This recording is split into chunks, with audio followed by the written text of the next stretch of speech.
Hello दोस्तों, welcome back to the channel. So आइए start करते हैं निफ्टी और बैंक निफ्टी को एनालाइज करना नेक्स्ट वीक के लिए। निफ्टी बैंक निफ्टी किस तरीके से ट्रेड कर सकता है, कौन कौन से लेवल्स इंपॉर्टेंट रहने वाले हैं, क्या रहनी चाहिए आपकी ट्रेडिंग स्ट्रेटजी बजट के अगले वीक निफ्टी बैंक निफ्टी को ट्रेड करने के लिए। मेरा नाम सी रजत राजौरिया। वीडियो शुरू करने से आपसे रिक्वेस्ट, चैनल को सब्सक्राइब कर लें, बेल आइकन को क्लिक करना ना भूलें। सो स्टार्ट करते हैं हमारे फॉर्मेट से, जिस फॉर्मेट में हम निफ्टी बैंक निफ्टी को सबसे पहले एनालाइज करते हैं। सो निफ्टी में एक बार व्यू बनाने की कोशिश करते हैं कि निफ्टी अभी किसके हाथ में है, बुल्स के हाथ में है, बियर्स के हाथ में है, या निफ्टी न्यूट्रल स्टेट में खड़ा हुआ है। सो 8 फेब की एक्सपायरी को हम एनालाइज कर रहे हैं। 21,854 पे निफ्टी इस वीक में क्लोज हुआ है, लगभग 500 पॉइंट अप, 2.35% की तेजी वीक ऑन वीक बेसिस में निफ्टी में आपको देखने को मिली है।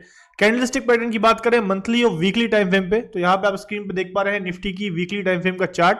वीकली टाइम फ्रेम पे कैंडल की बॉडी जरूर आपको ग्रीन देखने को मिल रही है, बट ऊपर से एक विक है जो सेलिंग प्रेशर दिखा रही है। तो यहां पे इसको कंप्लीट बुलिश कैंडल नहीं बोलेंगे, इसे हम slide bullish candle on a weekly time frame consider कर सकते हैं। वहीं पे अगर मंथली टाइम फ्रेम की कैंडल को देखें, सो मंथली टाइम फ्रेम पे आपको एक न्यूट्रल कैंडल देखने को मिलेगी। इस मंथ में फेब मंथ में उतना खास कैंडल फॉर्मेशन नहीं हुआ है, बिकॉज 2 ही ट्रेडिंग सेशंस हुए हैं। सो जनवरी मंथ की कैंडल के साथ अगर इसको कंबाइन करके इस कैंडल को देखेंगे तो आपको यहां पे भी एक न्यूट्रल कैंडल देखने को मिलेगी, एक डोजी कैंडल ही देखने को मिलेगी। सो मंथली टाइम फ्रेम पे कैंडल हो जाती है न्यूट्रल, वीकली टाइम फ्रेम पे कैंडल है स्लाइड बुलिश।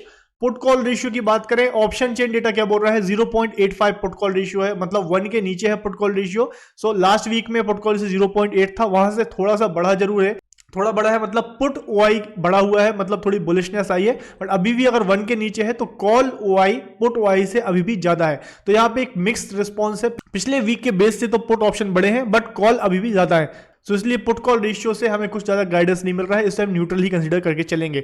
एफआईडीआई डेटा की बात करें तो एफआई ने लगभग 2000 करोड़ की सेलिंग की है इस वीक में भी। लास्ट वीक में लगभग 12,000 करोड़ की सेलिंग की थी, उसके पहले लगभग 23,000 करोड़ की सेलिंग कर रही थी। एफआईआई लगातार सेलिंग मोड में बने हुए हैं, इसीलिए मार्केट जब भी ऊपर जा रहा है वहां से एक सेलिंग प्रेशर आपको देखने को मिल रहा है। डीआईआई लगातार कंसिस्टेंटली मार्केट में बाइंग करते हुए चल रहे हैं। सो event news and event point of view से अगर देखें तो बहुत से इवेंट्स इस वीक में प्लान थे, जैसे कि हमने लास्ट वीक में देखा था बहुत से इवेंट आने वाले थे। तो इस वीक में सारे डेटा पॉइंट्स आए हैं, उसमें से कुछ न्यूट्रल हैं, कुछ पॉजिटिव हैं। नेगेटिव साइड में कोई भी इवेंट नहीं आया है। तो यूरोपियन का जीडीपी डेटा पॉजिटिव आया है, स्लाइड पॉजिटिव, बहुत ज्यादा पॉजिटिव नहीं। यूएस का जॉब ओपनिंग डेटा भी स्लाइड पॉजिटिव आया है। फेड का interest rate decision, European area का इन्फ्लेशन डेटा और बैंक ऑफ इंग्लैंड का इंटरेस्ट रेट डिसीजन फ्लैट आया है, एक्सपेक्टेशन थी उसी के हिसाब से मीट करता हुआ डेटा आया है। यूएस का मैन्युफैक्चरिंग पीएमआई डेटा जरूर बढ़ा हुआ है। तो यहां पे जो 6 डेटा पॉइंट्स आए हैं उनमें से 3 डेटा पॉइंट्स पॉजिटिव आए हैं, बाकी सारे न्यूट्रल देखने को मिले हैं। और इसके साथ हमारा बजट, फाइनेंशियल बजट जो इंटरम बजट था, वो भी एक इंपॉर्टेंट इवेंट था जो कि इस वीक में हमको देखने को मिला है। अब बात करते हैं नेक्स्ट वीक में क्या कुछ देखने को मिलता है। तो मंडे में यूएस का सर्विस पीएमआई डेटा आने वाला है और थर्सडे में आरबीआई का इंटरेस्ट रेट डिसीजन होना है। ये एक इंपॉर्टेंट डेटा पॉइंट रहता है इंडिया पॉइंट ऑफ व्यू से। तो इंडिया में थर्सडे में एक्सपायरी भी है, उसी दिन आरबीआई का इंटरेस्ट रेट डिसीजन होना है। निफ्टी और बैंक निफ्टी पे इसका डेफिनेटली असर देखने को मिलेगा। तो जो भी पोजीशन आप ले रहे हैं इस इवेंट को अकाउंट फॉर करके ही उस पोजीशन में एंटर मारें। सेक्टर की बात करें तो पॉजिटिव में oil and gas sector and auto sector इस वीक में पॉजिटिव रहा है। हालांकि बैंकिंग एंड फाइनेंस सेक्टर उतना ज्यादा पॉजिटिविटी नहीं दिखा पाया है जितना ऑयल एंड गैस सेक्टर ने दिखाया। आईटी सेक्टर थोड़ा न्यूट्रल ही देखने को मिला है।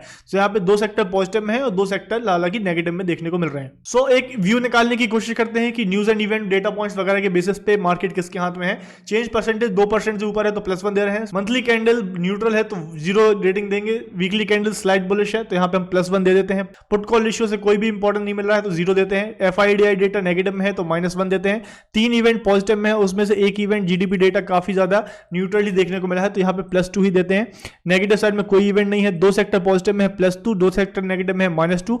टोटल करते हैं, निकल के आता है 3 is a slide bullish. Market bullish जरूर है, मार्केट बुल्स के हाथों में जरूर है, बट बहुत ज्यादा बुलिश नहीं है। स्लाइड बुलिश मार्केट को कंसीडर किया जा सकता है। अब आते हैं हम चार्ट पे और लेवल्स वगैरह डिसाइड करते हैं, मार्केट का स्ट्रक्चर समझने की कोशिश करते हैं कि भाई मार्केट बोल क्या रहा है। यहाँ पे आप निफ्टी का अर्ली टाइम फ्रेम का चार्ट देख पा रहे हो। तो चलिए स्टार्ट करते हैं इस साल की शुरुआत से, 2024 की शुरुआत से ही मार्केट लगातार साइडवेज में रहा। इसके बाद आपको एक रैली देखने को मिली। ये रैली किसकी थी? ये आईटी सेक्टर की रैली थी। आईटी सेक्टर की कंपनीज के रिजल्ट अच्छे आ रहे थे, टीसीएस वगैरह के, तो इसलिए ये रैली हुई। मार्केट ने लगभग 22,000 के लेवल को क्रॉस करके अपना एक नया हाई बनाया। वहां से आपको एक स्टीप फॉल देखने को मिला। ये फॉल किसकी वजह से था? ये बैंकिंग सेक्टर की कंपनीज, एचडीएफसी वगैरह के जो रिजल्ट आए थे, पुअर रिजल्ट थे, जिसके चलते यहां पे आपको एक फॉल देखने को मिला। तो आईटी मार्केट को ऊपर ले गया, बैंक मार्केट को नीचे ले गया। अब यहां पे फिर से यहां पे डब्ल्यू पैटर्न बना के दोबारा से मार्केट ऊपर गया।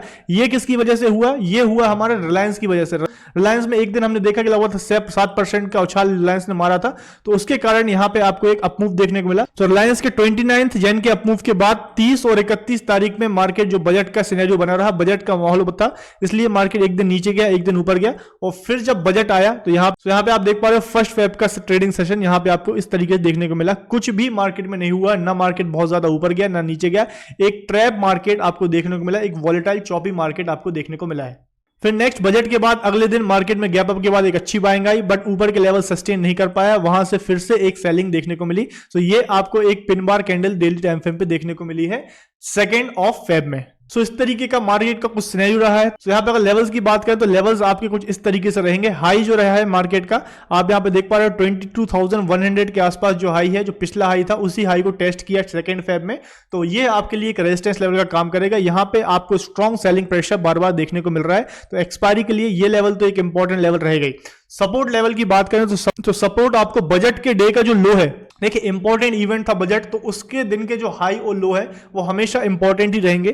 तो यहां पे आपका जो उस दिन का लो है 21,650 के आसपास का, ये लेवल आपके लिए एक सपोर्ट जोन का काम करेगा, क्योंकि इतने बड़े इवेंट के टाइम पे अगर ये लेवल होल्ड रहा, यहां से मार्केट नीचे नहीं गया, तो डेफिनेटली ये लेवल का एक अपना इंपॉर्टेंस है। तो आने वाले टाइम पे ये लेवल सपोर्ट का लेवल का काम कर सकता है। अगर फिर भी ये लेवल ब्रेक होता है, नेक्स्ट सपोर्ट जोन आपको 21,450 के आसपास जो है, जो स्विंग लो है, ये देखने को मिलेगा। तो आने वाले टाइम में बहुत सर्टेनिटी मार्केट बहुत ही जिगजैग रहा है। बजट सीजन भी हो गया है, उसके बाद भी मार्केट ने 2 फेब में एक पिन बार कैंडल बनाई है। सो नेक्स्ट वीक में मार्केट थोड़ा और वॉलेटाइल रह सकता है। डायरेक्शन क्लियर हो उसके बाद ही कोई पोजीशन डायरेक्शनल बेसिस पे ली जाए तो बेटर रहेगा। ये सपोर्ट एंड रेजिस्टेंस लेवल के आसपास आप रिवर्सल ट्रेडिंग के पॉइंट ऑफ व्यू से मार्केट को देख सकते हैं। तो बैंक निफ्टी की अगर बात करें तो बैंक निफ्टी में 2024 की शुरुआत में ही मार्केट साइडवेज रहा।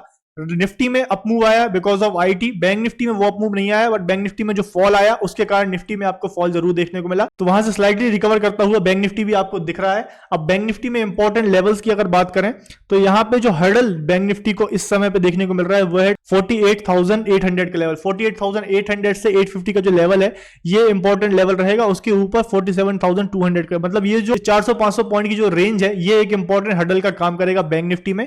उसके बाद अगर नेक्स्ट रेजिस्टेंस लेवल, अभी से रेजिस्टेंस लेवल की बात करें तो 46,700 का जो लेवल है ये एक इमीडिएट रेजिस्टेंस लेवल रहेगा। और सपोर्ट जोन की बात करें तो 45,650 का जो लेवल है ये बजट डे का लो, ये आपके लिए एक सपोर्ट जोन का काम करेगा। बट ये लेवल भी अगर ब्रेक होता है तो नेक्स्ट जो स्विंग था 45,000 का, ये राउंड नंबर लेवल भी है, तो ये एक सपोर्ट जोन का काम करेगा। तो ये आपके लिए इंपॉर्टेंट लेवल रहेंगे बैंक निफ्टी में। बैंक निफ्टी भी अभी एक तरीके से देखा जाए तो क्लूलेस है।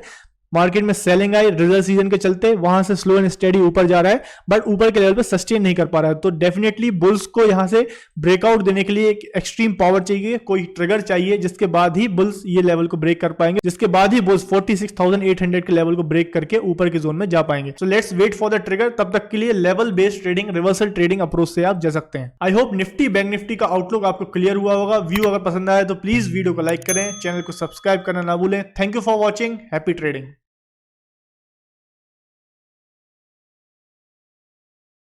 Investments in securities market are subject to market risks. Read all the related documents carefully before investing.